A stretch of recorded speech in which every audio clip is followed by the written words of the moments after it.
Preparations for today's mass migration out of the airports did not go for naught. There was readiness all over to meet the Halloween rush of passenger departures, arrivals, and visitors.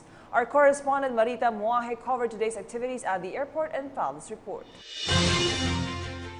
A lifeless body was reported and recovered on a stairway near the boarding gate number 116 at the NAIA departure area around 3 p.m. this afternoon. The body was identified based on the passenger's passport as Doris Santo, 52 years old, and is scheduled to travel around 6:30 this evening bound for Iloilo, according to Dr. John Paul Quintana of the NAIA Medical Clinic in our exclusive interview.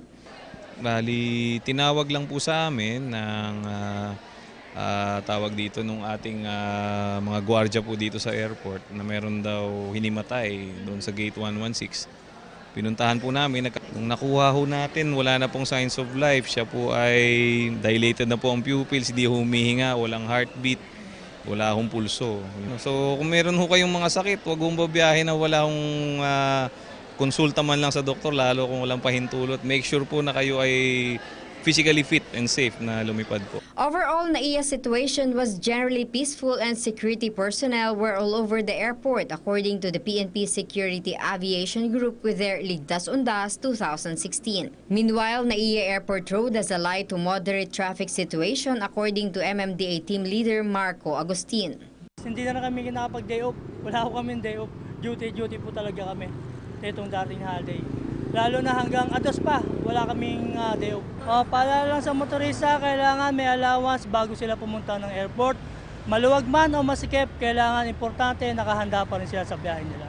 Meanwhile, 2 passengers have been victimized by Salisigang members, according to NAIA General Manager Eddie Monreal. Authorities now have lead to the group behind this.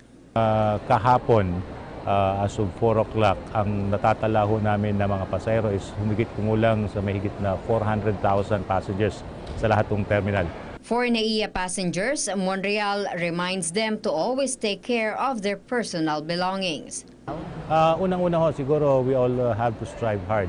Magtulungan po tayo na kailangan ho ang ating mga pasahero ay tumulong sa atin, makipag-cooperate kung ano ho ang dapat na hindi dapat gawin at mga pinagbabawal, sundin po nila. At yung mga pauwi na ho ng ating galing sa ating mga probinsya, pakiusap lang ho, huwag ho kayong papayag na kontratahin kayo ng mga taxi dito sa labas. Marami pa ho tayong mga medyo pasaway na taxi driver.